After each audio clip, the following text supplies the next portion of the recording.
Hi, I'm Wayne Madsen, and you're listening to the Falcons Nest podcast. I'm Lewis Rees, and you're listening to Falcons Nest podcast. I'm Anuj Dal, and you're listening to the Falcons Nest podcast.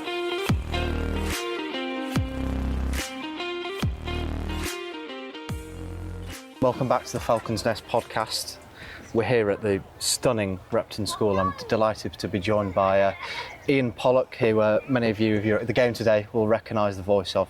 And he's Assistant Head of Co-Curricular here at Repton. Thank you for joining me, Ian. How are you? No, pleasure. It's great. It's been a fantastic day, and to see Repton presented like this and to see so many people enjoying the venue and to be able to open up to the public in this way as well has been fantastic for us. It's such a stunning place for spectators to come and watch cricket. There's been quite an influx of second team cricket over the past few years, but the first game, or second game should we say, and the first one being in 1988, it's been a while and definitely worth the wait, I'd say.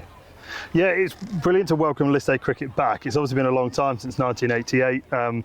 Not really too many people we can find who saw that game live, but to be able to bring it in, I hosted quite a bit of second team and academy cricket here over the last few years, and I suppose for us that's been a great run in to understand what's necessary to be able to host games at this level, both in terms of the wider venue but also the surfaces. But for us to be able to host a game that's approaching 350 runs, some great cricket to be able to watch at that level has been fantastic.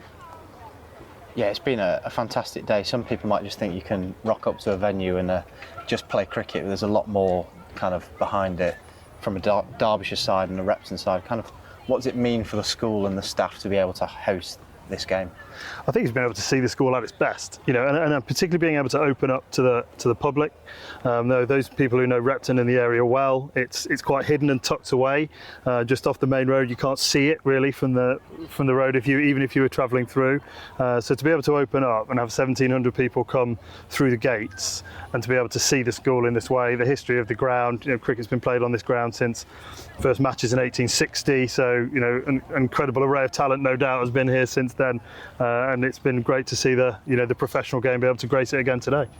A cracking wicket, a game that sadly, unfortunately, Derbyshire were on the wrong end of. But that game, kind of for a neutral, perfect game, really. Can't. Yeah, I think so. A game much better than that. I think so, and we've seen this competition. Both teams are coming off the back of wins as well, so they're in a good position. And had some players in good form. So opening batsmen getting hundreds and. An illustration of how to manage some of those situations. I think for people that were able to be here and see the game, there was a great illustration of how to manage certain situations within the game if you look just beyond the scoreboard a little bit, I think, as well. But yeah, great demonstration of what professional cricket looks like, and hopefully there were some people here today, some very associated with the school I've seen in the crowd, staff and children and people that come and watch cricket here regularly, but also maybe people that haven't been here before that can be able to see that and have access to cricket in this area of the county. We're not a million miles from the county ground, but it's nice to be able to open up and have people maybe accessing professional cricket that haven't seen it too much, that maybe live in the village or in South Derbyshire. I think you've hit the nail on the head there, really, that the appetite of cricket in Derbyshire, never mind just Derby, is so rich. The sold out crowd today indicating that. I mean, just a kind of an array of people from up and down. We had a couple of people from Kent. There's been a big patch of Somerset fans. That the outground cricket and different venues has that massive pull towards all cricket fans. Well, I think that was evident as well from, I think that what illustrated that more than anything was that half time, and whilst it's great to see people around the ground, actually probably difficult for people on this podcast to see, and the live streams to see, but at half time with the ground full, there's children playing on the far side. If we're going to generate an interest in the game, these are the sorts of things we want to be doing, and that's really difficult to do in stadiums, obviously, but hopefully grounds like this can assist in those sorts of processes and allow young people to enjoy the game. There was a game going on the far side on the grass, well behind the pitch, where the appealing was as loud as it was. Very vocal game as well at that. In the main game. I think there were some reviews over there as well, maybe, but to be able to have that going on, it goes back to what perhaps an era that we've seen before, but maybe we don't see as much in the game at the moment. So it's great for Repton to be able to do that and host Derbyshire in that way has been terrific. An interesting ground, and the dimensions play a big part here. Trying to protect, as hopefully we'll dub in the future, protect the ruins. over near the Piers School just adds a great kind of different element to this venue that you don't really necessarily see at your traditional stadiums that are very much a unique, round almost boundary. Yeah, there's some idiosyncratic sort of bits to the ground. And again, if people were watching the live stream or saw any of the game or seeing any of the footage, you see that the ruins from what was an abbey back in the 1600s that was destroyed under the Henry VIII era, and those ruins make that ground a little bit tighter on that side. And it was quite obvious that Worcestershire needed to make that quite early. It was almost as soon as the first boundary went there, they just moved that field of 5 yards up to protect that shorter side. So again, it just creates a slightly different atmosphere within a ground, doesn't it, away from a stadium. And modern stadiums are fantastic for cricket, and we all enjoy watching cricket in those grounds. But just occasionally, hopefully, people have enjoyed a different type of experience. And I say it's credit to the wider teams really who've put this together, both the Derbyshire team and the staff at Repton who've done that. For us today, it's been nice to be able to sit and watch mostly and support the game in that way. But there's a huge amount of work, and as we sit here after the game, still involved now, you can see that work continues. It's far from done, but it's been it's a big team effort, but I think it's worth it for the value that a lot of people have had today. Helps as well that Headmaster Martin Spate, yourself, even right down to the tech guys, everybody loves cricket around here, and getting this game on, it wasn't a barrier in any place. It was going above and beyond from everyone to make sure this was the best event it could be today. Yeah, we want to show what Repton has at its best, really. And I think the ground's very much in the core of the school.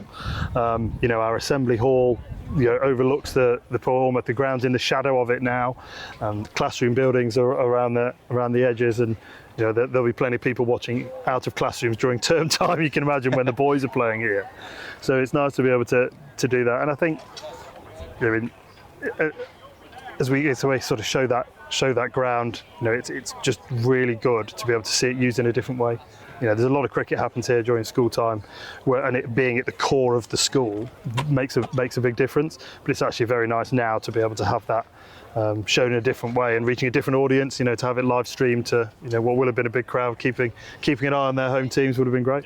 Yeah, it's a big crowd, 105,000 or so views from across the world.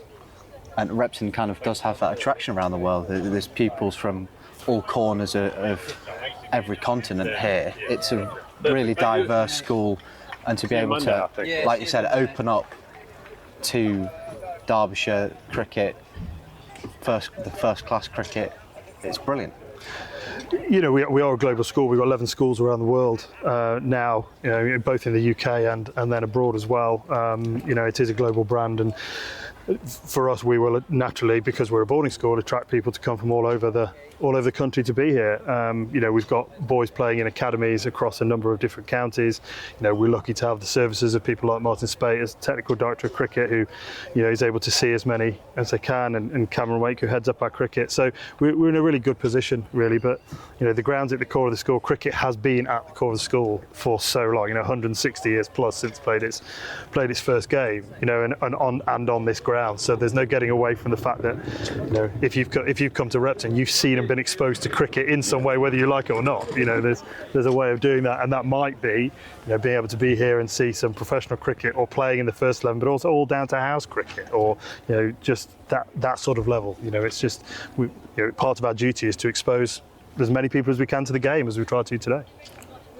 There is a stigma around kind of public schools and cricket, and that are kind of maybe messaging that Repton are only doing this for money, but it's not like that at all, is it?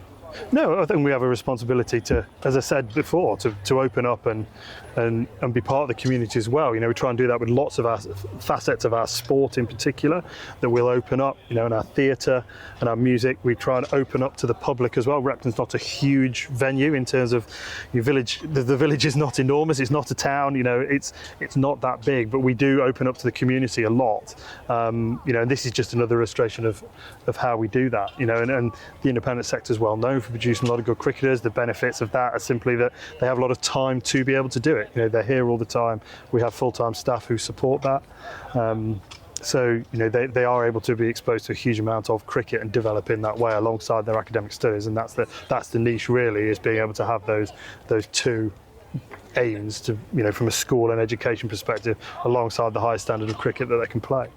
But as I said, it is trying to reach out into the local area as well, and it's been great to see parents of even other of children who play other sports actually in the crowd. Really diverse people from the locality just enjoying the occasion, and maybe they've not seen Derbyshire play, they've not made it to the county ground, but maybe they've made it today, which is amazing. Repton has a rich history of sporting prowess. I wish I'd actually worked out there is a board in the pavilion of the amount of players who've either gone on to play first-class cricket or professional cricket. We'll talk about the here and now of old Reptonians who've passed through recently. We've had Yusuf bin Naeem, Ross Whiteley played today, Harry Moore. Those three guys, for them to be able to come back to their school they played, and then kind of there are kids now at the school who will know Harry and Yusuf, and how big is that obviously for their aspirations of seeing role models, more or less, and achievable role models at that. Yeah, I think so. I think we'd always want our younger aspiring cricketers to see almost future versions of themselves. So it's been, I managed to have a chat with him, but see Yusuf back here, sadly just running the drinks today, but it's good to see him in the team last week. Ross obviously left it a little bit further ago, but again, great to see him back, to where he was very successful, obviously, before he went professional. And Harry much more recently, and only left technically 6 weeks ago. Had his A-level results yesterday, so for him to be able to do that, and obviously he's sadly not fit enough to play at the minute, but obviously we look forward to seeing how he progresses over the winter, and I know there's some international stuff that hopefully he'll be targeting, and we'll see. It won't be too long before we see him again. But it's great for our younger players, boys and girls, to be able to see that. Obviously the girls' game's still developing, and we don't have that sort of legacy yet, but it will happen for sure. There's no doubt about that's coming as the girls develop, as we run that programme alongside the boys. I was going to come on to that with Derbyshire Falcons women in their kind of inaugural year of semi-professional cricket, that girls' cricket has kind of really taken a hold at Repton. There's always been a strong link between Derbyshire and Repton through the pathway and then into the first team.